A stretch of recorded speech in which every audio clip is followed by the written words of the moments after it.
Hello, good evening. Welcome to a special edition of Northwest Tonight. A little bit noisy. We are live at Fairhaven Lake in Lytham and St Anne's, between Lytham and St Anne's, where this evening one of thousands of 1,000 beacons will be lit across the UK to mark the 80th anniversary of VE Day. Coming up in the programme.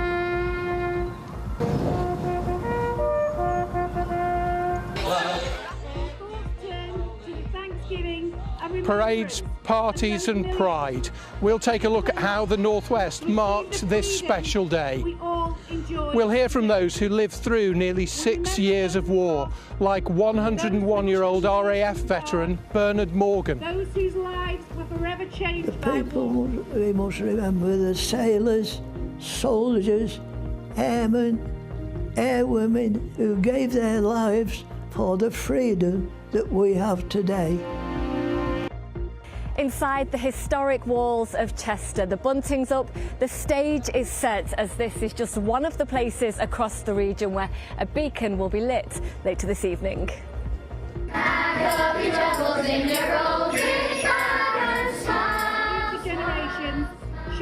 Wartime memories and wartime food as children in Salford meet the veterans.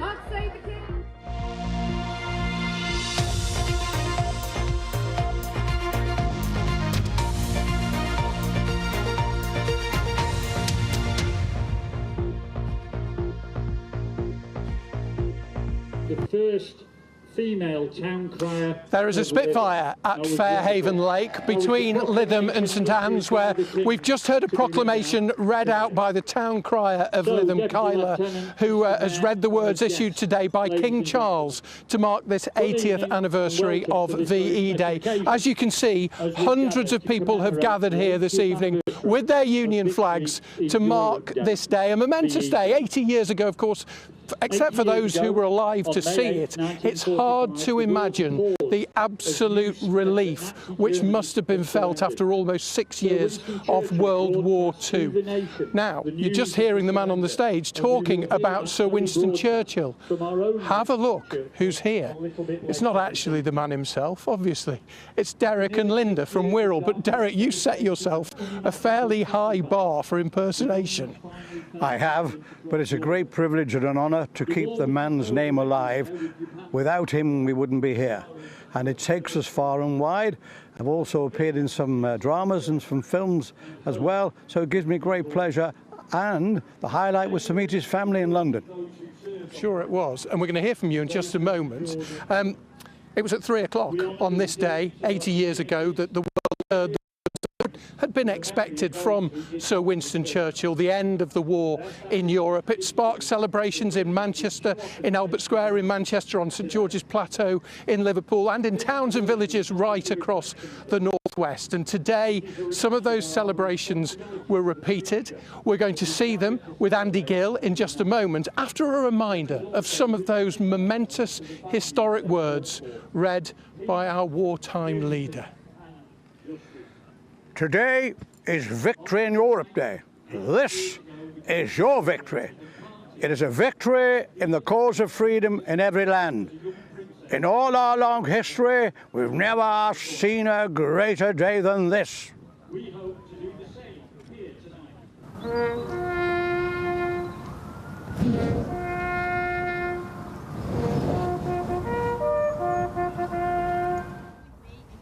At the Rochdale Cenotaph, veterans and schoolchildren joined together to commemorate VE Day. Among them, 102-year-old D-Day veteran Ken Wright.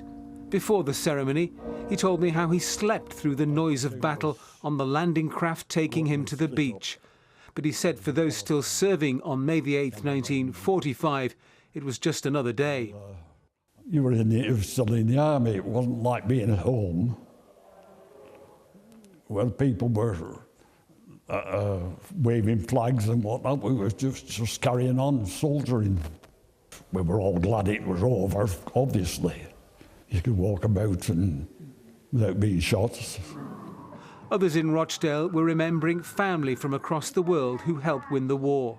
Some family members from Pakistan were part of the World War as well, and I always try to attend these events in honor of all those people who laid their lives for our lives today.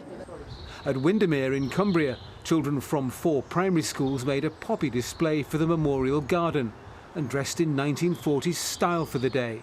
For me, it's like about remembering all the soldiers who gave up their lives for all of us and helped us to try help us live in peace. They didn't have what we have, like they had rations and Anderson shelters.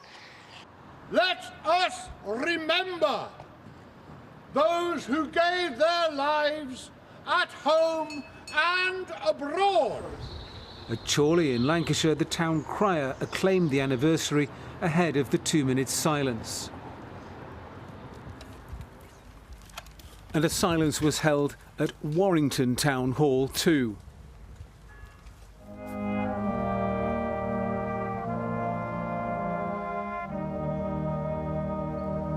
The town band played at Douglas on the Isle of Man. We remember especially those in our island community whose lives were changed forever by the loss of loved ones who gave their lives. And veterans of a number of conflicts were applauded at the commemorations at Southport on Merseyside.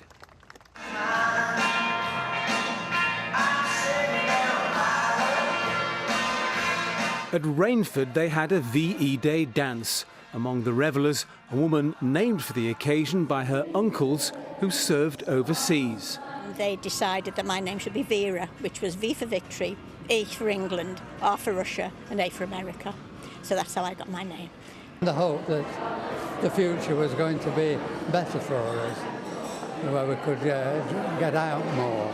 Well, I've just won the raffle, haven't I? So I'm taking home a lovely bottle of gin.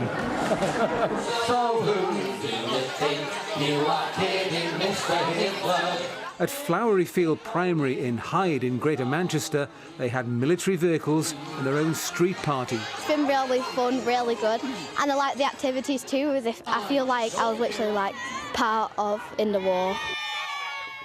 And at Ladybower Reservoir in Derbyshire, where the dam busters trained, the dam has been lit up in red, white and blue. Andy Gill, BBC North West Tonight.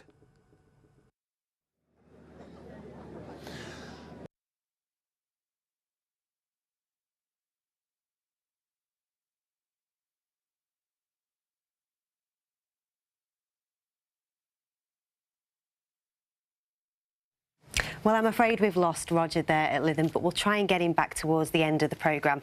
However, back to our VA tribute tonight, because the organisers of the VA Day at the 80th anniversary said they wanted to put the surviving veterans at the front and centre of today's celebrations. Well, so do we. 101-year-old Bernard Morgan from Crewe served in the final stages of the war as the Allies advanced into Germany. He was one of the first to know about the V-Day announcement, and Roger Johnson has been to meet him. Have a look.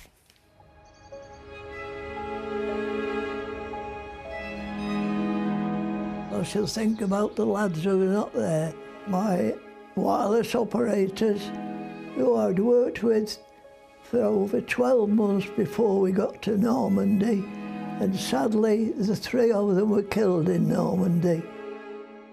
He's 101 now, but having landed in France on D-Day, RAF Sergeant Bernard Morgan's memories of events 80 years ago are still crystal clear. On my 18th birthday, the 7th of February 1942, I volunteered for the Royal Air Force. I wanted to be air crew, because in those days, all the young ladies were after the air crew lads. Well, the station warrant officer said, "Oh, go and have a trip, you see, for an hour." Of course, I'd never been in a plane before. I was sick all the time. So I said, "Well, I'm very sorry, I can't recommend you for air crew." But Bernard could type, and that led, after specialist training, to a role as a code breaker. He arrived in Europe carrying top-secret equipment 12 hours after the first soldiers had stormed the Normandy beaches. Tell the truth, I was frightened to death. Sat there at my home with a spring gun, waiting for any low-flying aircraft, but I was lucky again that the nun came over. The first dead body I ever saw was when we were coming off the ramp off the landing ship. Never seen a dead body before. Bernard and his unit spent months making their way across the continent before his access to classified communications meant he received a message with advance notice of the German surrender. 2 days before, to say the war would end in 2 days' time. We were in Germany then, our last operational site, a little place called Schneverdingen. And there was a big pit dug, and the pit was full of dead bodies. What had happened, the Germans were moving Russian prisoners out of Russia so they couldn't tell anybody how bad they'd been treated in the German prisoner of war camps. And then when they had them dug the pit, unfortunately they shot them all. He's kept the historic message all these years, but it was half a century before he told anyone about it. I signed the secrecy document not to tell anybody what I did for 50 years. When it came out, I couldn't tell anybody till 1994. Hostilities will end officially at 1 minute after midnight tonight.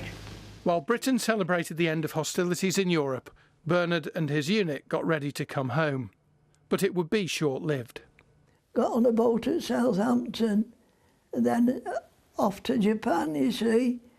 We got as far as Bombay in India, and the war had finished.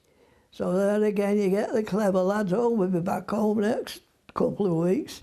Kept us in India for 1 year. And it was during that year in India that Bernard went down with diphtheria. He never told his mum back home in Chester.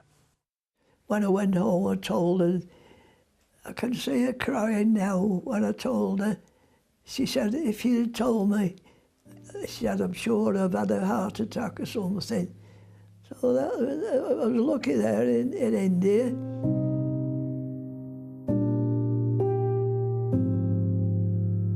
Lucky in India, lucky on D-Day. Bernard always says he was a lucky one. Now an ambassador for the Royal British Legion, who've put the surviving veterans at the heart of this year's commemorations. We met beside the Memorial Garden at the Bentley factory near his home in Crewe. They chauffeured him there and back. Lucky again? It's the least he deserves. The people, we must remember, the sailors, soldiers, airmen, airwomen and civilians who gave their lives for the freedom that we have today.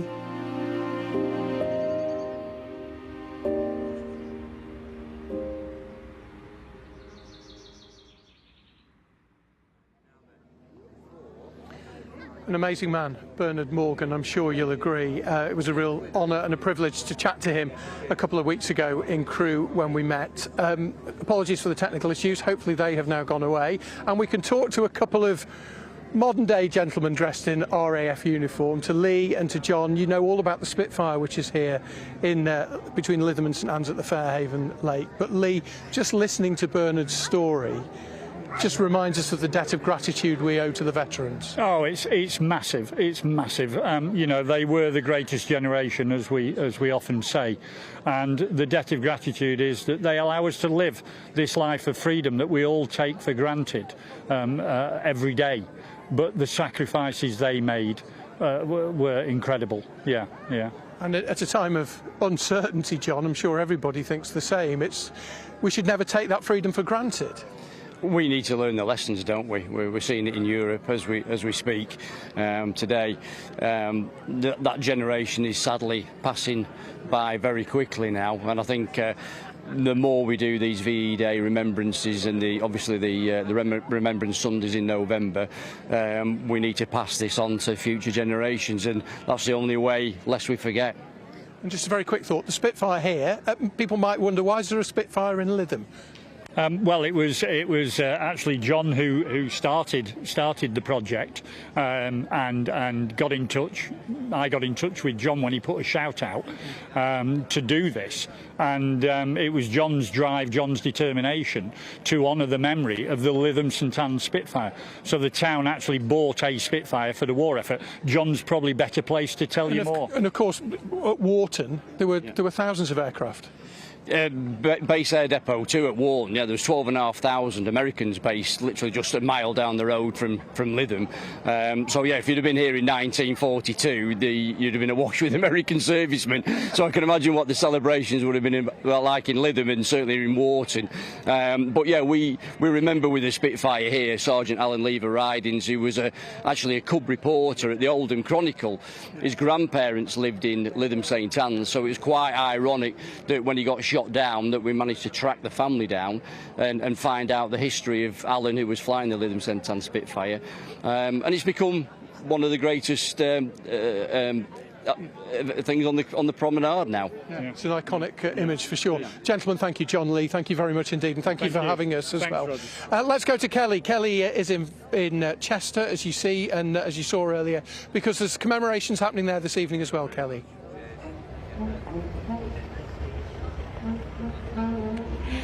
There's so much going on here tonight in Chester, not least of all these amazing dancers. Don't they look amazing?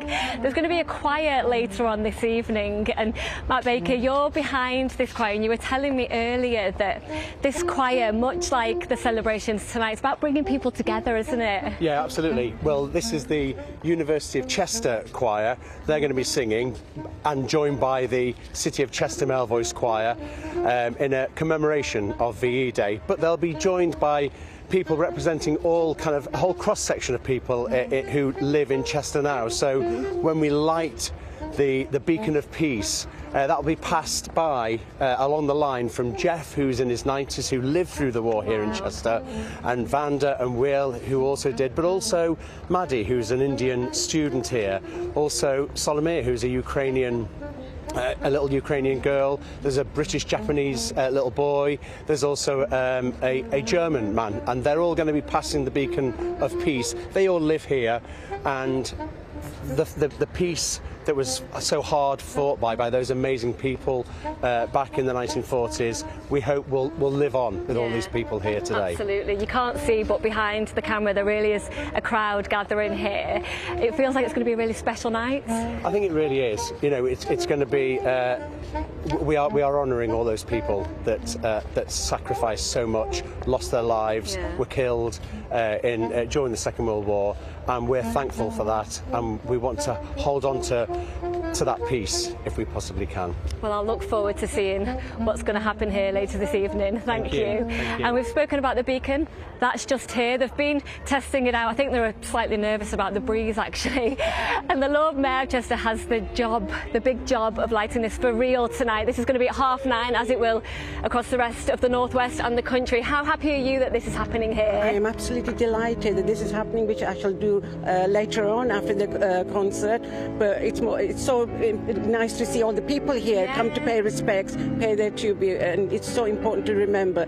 We started the day with our town crier making a proclamation, and then we came to the cathedral to lay a wreath, and then we went to Grosvenor Park Academy where children sang songs. They learned amazing songs. They were beautiful songs. It was lovely. And then we attended a really moving ceremony at the cathedral. It was so lovely to see so many people come, and a young child read a letter, which was so moving. It was. I'm sorry to interrupt, but of course we can't ignore this singing, can we? Thank you so much. We'll let you listen to a little bit of the beautiful Chester Cathedral Choir.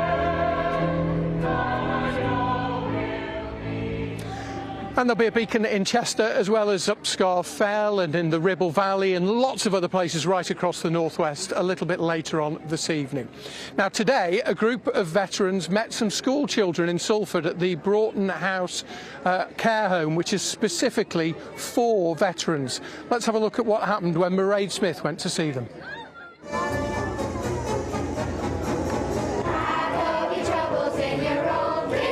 Generations together to celebrate the 80th anniversary of VE Day. Youngsters from a local primary school singing among the men and women who served in the air, on land and at sea. 101-year-old Peter Belcher is one of the last remaining veterans who fought in World War II. At the time, we didn't think anything of it, but as you get older and we get fewer of us left, I mean, it came home to me last year when they'd only managed to find 16 out of 15,000 of the division. Then it makes you sit up and think, every year, isn't it, going to get less until there's none of us left.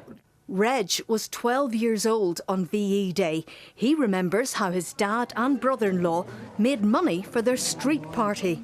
My brother-in-law had this Nazi flag, which he said he got from the town hall in Aachen in Germany. And him and my father went round the streets with this flag, inviting people to pay sixpence to spit on it. I can vividly remember seeing this flag, one on there, holding it out, and people coming up to throw their sixpences at it. And it wasn't just singing and dancing today. Do you want any pickles? Part of today's celebration is a chance for the children to try some of the foods that were eaten during and shortly after the war. First up, spam fritters. Tinned chopped pork and ham, deep fried in batter. I wasn't sure about them because they just didn't sound the most appealing name, but they're actually really nice. I would eat it again. Next up, vinegar cake, and I'm actually prepared to give this one a go. Let's see. Okay, we ready?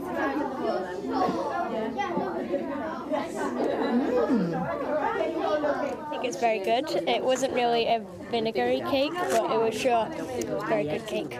And at midday, the youngsters stood beside the veterans to mark the national 2-minute silence, fully aware of why today matters. We learned about VE Day in school, so we know all about it. It's really good that we won the war, so our country can survive and stay here.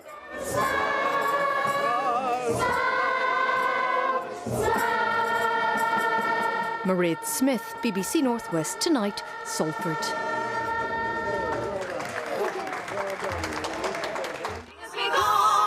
So here in Lytham, we're listening to the Bluebirds, who are entertaining the big crowd here, singing some songs from the 1940s, the kind of thing that might have been sung anywhere across the Northwest 80 years ago today. Let's talk to Peter and to Michael. They were in the Royal Engineers, Royal Artillery, apologies, not in the Second World War. No. Just tell me about the importance of today. Well, it's to remember all the fallen over the years in all conflicts. Yeah, but this 80 years ago obviously was a big one to remember. And Michael, a thought from you?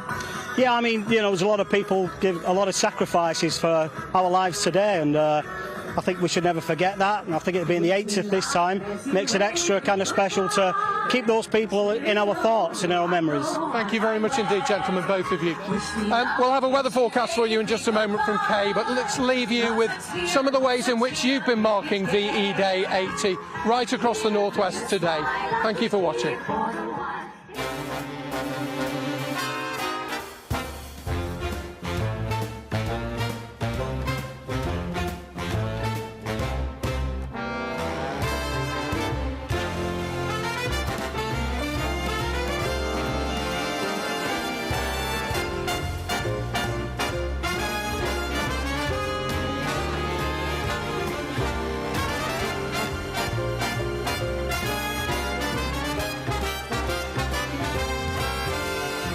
Fabulous photographs from your VE Day celebrations. Now, the weather today started off on a cloudy note, didn't it? Quite cool as well. Thank you for sending that photograph in. It did brighten up, as we saw in Lytham St Anne's as well. Some decent spells of sunshine. How are we doing for tomorrow? Well, It looks like it's going to be a much sunnier day than we've had today, and it's going to be warmer too. With all that sunshine around, UV levels will be high, but really pleasant spells of sunshine to come. And for many of us, it has ended up being a pleasant day today as well. So let's take a look at the pressure chart. High pressure is firmly in charge, and it's going to stay like that as we head through really the next 7 to 10 days. Low pressure is trying to push up from the south, but I think for us that really is just going to increase amounts of cloud. Unlucky if we get those showers. So high pressure is firmly in charge. That's how it's going to stay as we head to overnight tonight. Through this evening, if you are enjoying celebrations out and about, lengthy spells of sunshine to end the day. The breeze stays light and we start to lose that cloud that we've had all day today, apart from potentially some mist and fog forming for Pennine areas. Now, the winds will be light as we head to overnight tonight. And temperatures, now last night we did drop down to about -1 in some spots.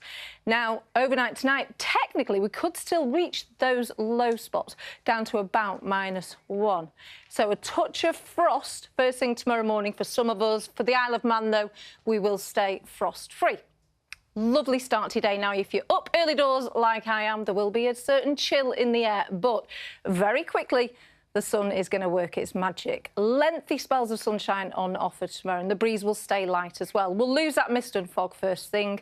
We'll start to get fair weather cloud bubbling up into the afternoon, but it's really not going to affect things. I mean, look at that. Temperatures in some spots, Mosley Common, for example, thank you for sending that suggestion in. We should get to around about 21 degrees. Now, it will be cooler for coastal parts, bit of a sea breeze here, and of course it'll be cooler as well on the Isle of Man. We're looking at around about 15 degrees, but it should feel pleasant in that sunshine. But bear in mind, I said UV levels are high, and if you do suffer from hay fever, pollen levels will be high.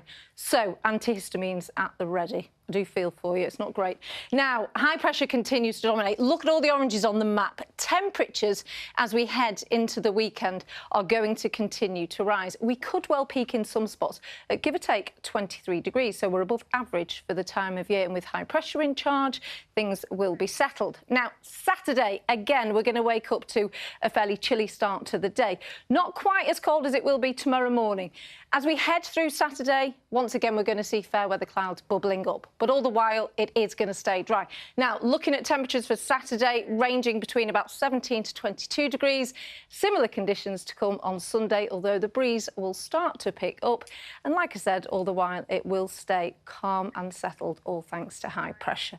And that is your forecast on this VE Day. From all of us here at North West Tonight, have a lovely evening.